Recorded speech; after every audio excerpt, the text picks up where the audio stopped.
I'm gonna remarry a young and cute wife," Tom exclaimed, gazing lovingly at Emily's belly. "I feel sorry for Nancy, but there's already a child in Emily's belly. I want her to divorce me," he said, seemingly intoxicated with his own words. My mother-in-law nodded in agreement. "That's for the best. Nancy is older than Tom, always busy with work, and hardly pays any attention to him. In contrast, Emily is young, obedient, and cute. We'll soon have a grandchild too," my mother-in-law said, showing an unpleasant smile. Then, turning to me, she spitefully said, "The second hand should get divorced and disappear." My father-in-law also agreed, nodding along. I sighed at this ridiculous charade. Maybe it's time to speak up. "What? I'm single, though." "What?" Tom and his mother looked stunned. I won't let them forget. I had received something from Tom before. It was, "My name is Nancy West, 33 years old. I work for a multinational corporation. I live with my younger husband Tom and his parents. Some might find it surprising that we live together in these times. But there's a reason for it. To save up for a down payment on a condo, Tom suggested we live with his parents for a while. It's just for a short time, so it should be fine, I thought. That was a mistake. I'm not liked by my in-laws, especially my mother-in-law.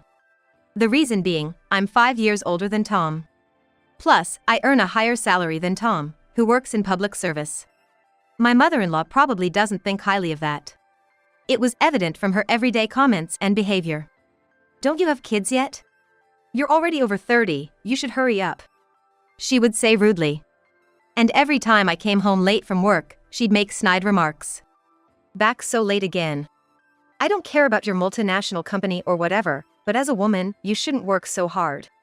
You should come home earlier, or Tom will get lonely," she'd say, with an outdated mindset. My father-in-law seemed to share her views. Though he spoke less, he always nodded along with my mother-in-law's words. And Tom, the central figure in all this, acted as if it had nothing to do with him. Once, we had a big fight. That night, a drunken Tom gave me something. "If you're so unhappy, just use this." Conveniently, he seemed to have forgotten all about it the next day when he sobered up. But I still have it. Kept safely for when I can no longer bear any more incidents like this. But while all this is going on, my stress is gradually building up. That's when it happened. I had to go on a month-long business trip to a branch office far away for work. It was a good opportunity. I happily set out, thinking of it as a chance to stretch my wings. But during my absence, something significant happened at home. "I'm back," I said upon returning from the trip, immediately sensing something was off. There were cute shoes at the entrance. Wondering, I entered the living room, where I saw an unfamiliar girl. "Welcome back, Auntie." "Welcome back, Nancy," Tom said, Emily clinging closely to his side, her face still showing traces of youthful innocence. She seemed to be around college age. I was shocked by this sudden development. "Who are you?" "Nice to meet you, I'm Emily. It's my first time meeting Nancy, right? Emily's gonna be staying with us for a while, so get along." "What? I didn't hear anything about this. What do you mean?" Tom began to explain with a cheerful tone. The girl's name was Emily, 20 years old. 3 years ago, when Emily was in high school, Tom, a high school teacher, was her teacher. At that time, Emily's family was going through a rough patch due to her parents' discord. She often confided in Tom, who showed her kindness and understanding. As graduation approached, Emily, wishing to leave home, was introduced by Tom to a company with a dormitory. After high school, she took a job there. However, she faced harassment at work and was forced to resign. With no job, she had to leave the dormitory and, unable to return to her troubled home, turned to Tom for help, asking to stay until she found another job. "You can't just decide this while I'm away. You're married, and a high school teacher at that. What if rumors start flying about you letting a girl live here?" It was an emergency. And if anyone sees, we can just say she's a relative. No big deal. I was appalled by his excuses. "Don't your parents find this odd?" I looked towards his parents. But his mother calmly replied, "What's the problem? She's just staying for a little while, right? Having a young and cute girl around will brighten up the house. His father nodded in agreement. It seemed that Emily had completely won over my in-laws during my absence. This is unbelievable. How can you just decide this on your own? I muttered in frustration. At that, Emily started to cry softly. That's so mean, Auntie. I can't go back home. If you kick me out, I'll have nowhere to go. I'll have to sleep in the park or something. Tom comforted the crying Emily. Don't worry, Emily. You can stay here. He said, then glared at me. How can you be so cruel to suggest kicking her out? That's right, it's your fault for always being at work and not being home. You're like a mean wife, picking on a young girl. My mother-in-law and the others took Emily's side. I ended up being blamed by everyone. In the end, I reluctantly agreed, okay, until Emily finds a job. Dealing with my in-laws was hard enough, and now this new problem had arisen. It was frustrating and I held my head in my hands.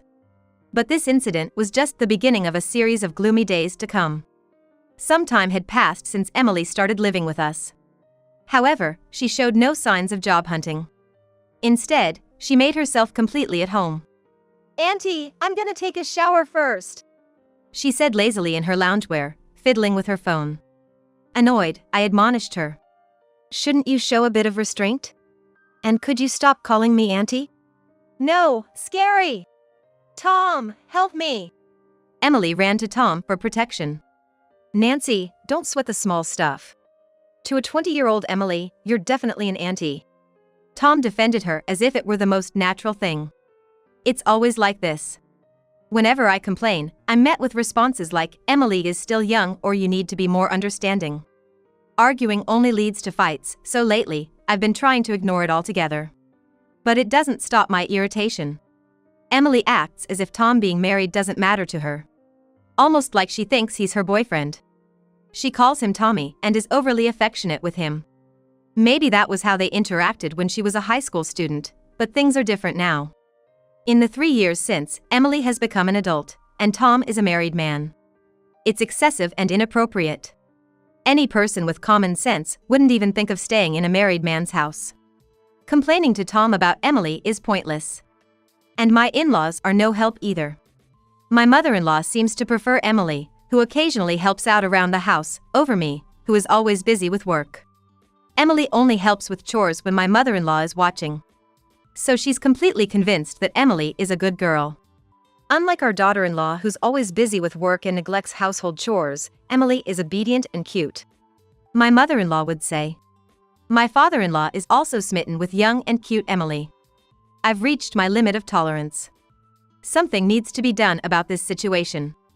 Then, I noticed something about Emily's physique. Her belly seemed more pronounced than before. Could it be? The thought made me feel uneasy. But I dismissed it as unlikely. That can't be true. She's probably just gained weight from lounging around all day. Or so I thought. One day, Emily left the house early in the morning. Which was unusual for her. Even though she usually stays at home all day and does nothing. She returned looking very happy, laughing and celebrating with Tom. When I asked what was going on, they quickly left the room. Wondering what they were hiding. I went to move Emily's bag, which had been left out. As I picked it up, its contents spilled out. What's this?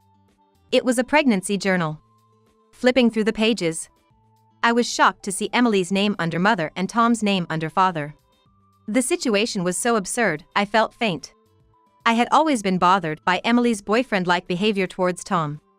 But I never imagined they would actually do something like this. Considering my work schedule, I usually come home later than Tom. I have no idea what they've been up to. The place she visited earlier, could it have been a doctor? My uneasy feeling about Emily's bulging belly wasn't unfounded. Confused and overwhelmed, I decided to step outside to clear my head. As I left the house, I noticed a young man standing at the gate. He approached me. Excuse me. Yes? Do you happen to know Emily? She's staying at your house, isn't she? Yes, she is. Why? I'm relieved. He started introducing himself. I'm Simon, Emily's brother. What? I've been looking for her. I saw her in town by chance and followed her here. What's going on? I was completely lost by this sudden turn of events. Let me explain, but maybe not here. Let's go somewhere else, away from the neighbor's eyes. Simon's expression was serious. Feeling that this was no small matter, I led him to a nearby cafe.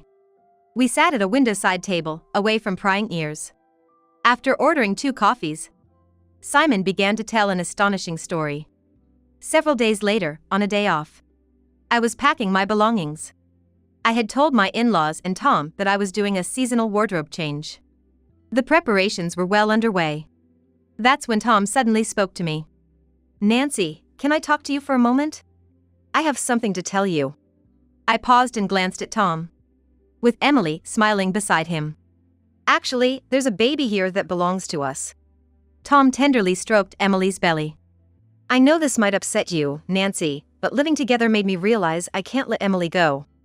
She's pregnant, and I want to marry her before the baby is born. I'm sorry, Nancy, but I want a divorce as soon as possible. I had suspected the pregnancy, but Tom's selfishness left me disgusted. I looked at them with contempt. Please, do as you wish. Tom hugged Emily and declared loudly, I'm gonna remarry a young and cute wife. My mother-in-law, who had been listening, nodded in agreement. That's better. Nancy is older than Tom and always busy with work, paying no attention to him. In contrast, Emily is young, obedient, and cute. Plus, we're gonna have a grandchild soon, she said, showing an unpleasant smile.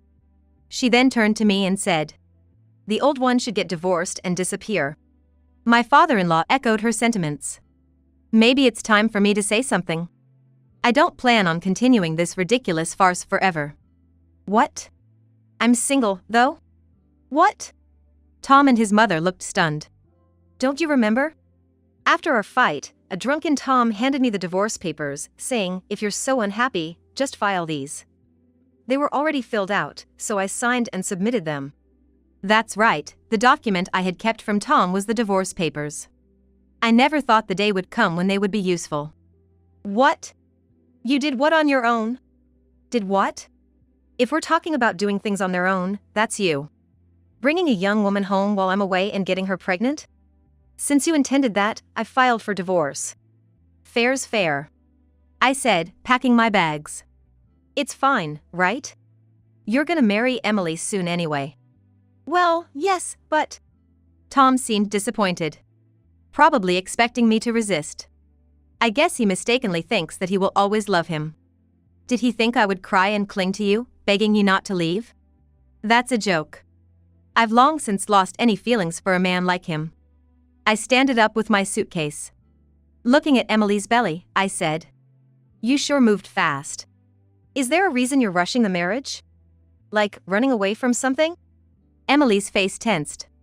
What do you mean? Never mind. Just remember, I can still claim alimony even after the divorce. Make sure you both pay up, I said with a smile, heading towards the hallway. Tom and Emily followed me.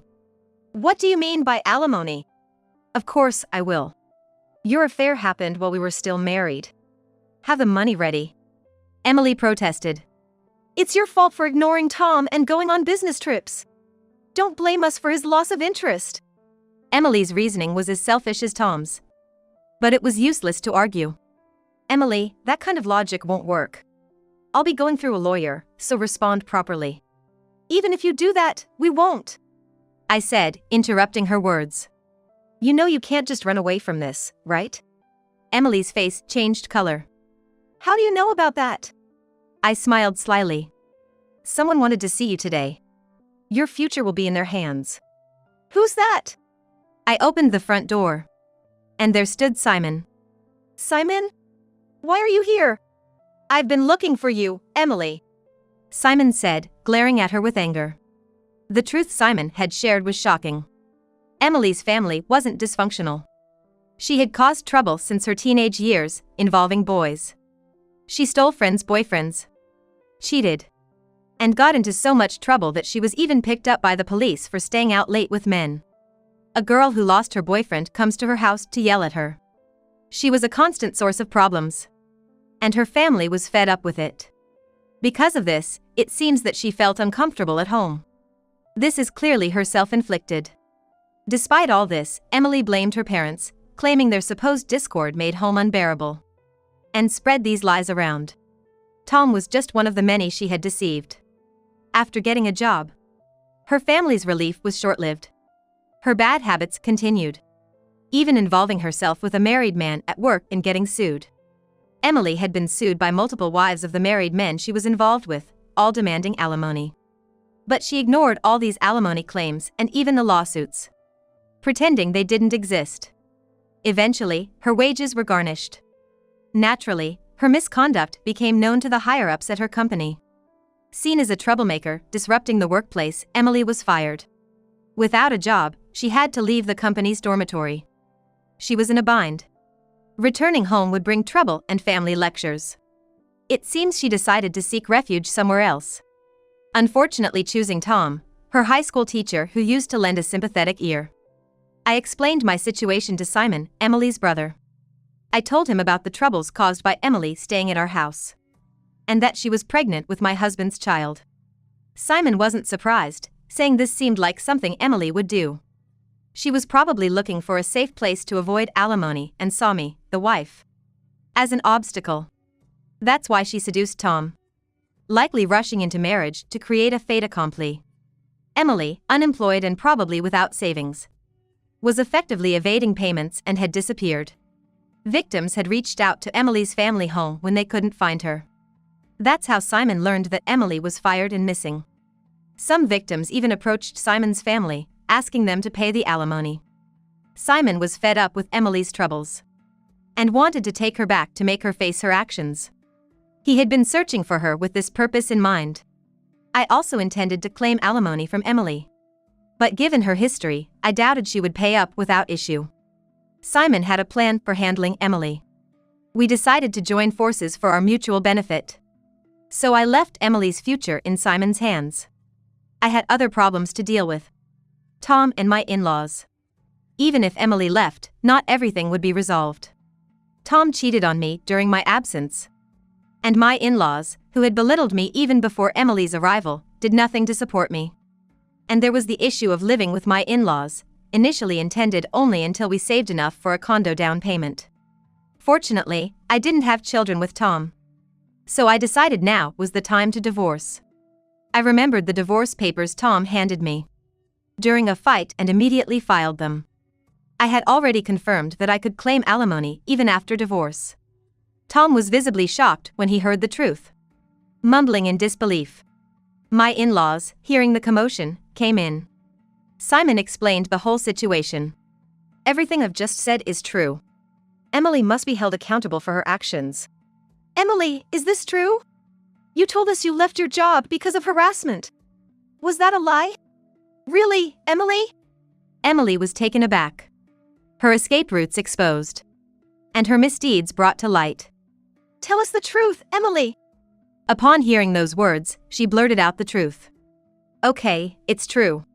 But that's all in the past. Those men took things too seriously, it was just fun. I don't need to pay alimony. It's annoying how they keep bothering me about it. We're getting married, right, Tommy? If you pay, this will all be over. Emily proposed desperately. But Tom's attitude changed. Emily, that's a bit much. It's your mess with other men. Why should I pay for that? He said, suddenly concerned about potentially bearing the cost. My mother-in-law, once fond of Emily, now looked disheartened. Look, Emily is young and lacks common sense.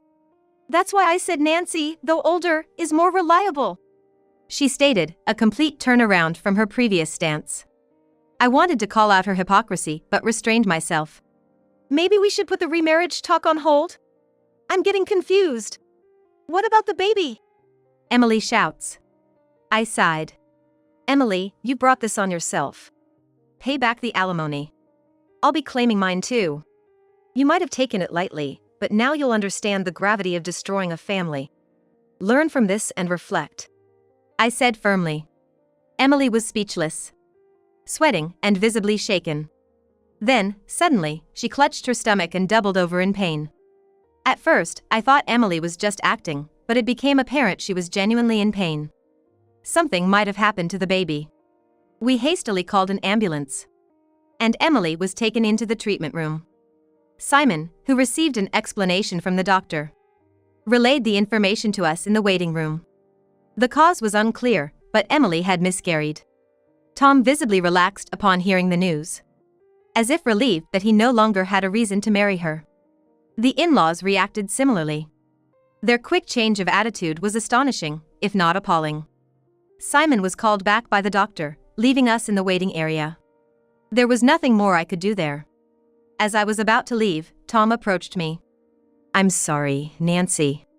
I got caught up with someone like her. I was probably just lonely when you went on your business trip. So, do you expect me to forgive you?" I shouted, startling Tom and his parents standing behind him. "Forgive you? For letting a former student live in your house, getting her pregnant while still married? I've never heard of such an irresponsible man. I never want to see your stupid face again." I then turned to my in-laws. "And you too. After constantly belittling me, now you change your tune? You're the worst, lacking any sense of decency or shame." They were left speechless by my outburst. Fed up, I swiftly left the hospital to return to my parents' house, trying to calm my boiling anger. Later, I learned Emily was taken back to her family home by Simon after her discharge. Her parents were furious. The stress Simon and his parents had endured cleaning up Emily's messes over the years was immeasurable. As Simon had previously mentioned, Emily's future had already been decided. She would work at a small, isolated hotel on a remote island owned by a relative. This was to prevent her from disappearing again, under the watchful eye of family members. Her salary would be strictly managed to pay off her numerous alimony debts. The remote location, surrounded by sea, made it difficult for her to escape, and she would have almost no money for personal use or entertainment. Emily was to work there until all her debts were paid off. As for Tom, his situation turned dire. Rumors spread that a married high school teacher had brought a girl into his home. Parents looked at him disdainfully, and the school received numerous complaints. Amid relentless criticism and social media backlash, Tom's mental health deteriorated. He inevitably resigned, and the rumors reached the neighborhood. Tom became virtually housebound, shunned by the community, and ended up being unemployed, cared for by his parents. While pitiful, I couldn't muster any sympathy. They should try to become decent people, at least. As for me, I'm currently overseas, managing a new branch office project for my company. My days are busy, and I barely remember being married. I'll likely never meet those senseless people again. I feel utterly liberated. Now, I just want to enjoy my freedom. And I can't help but smile at the thought.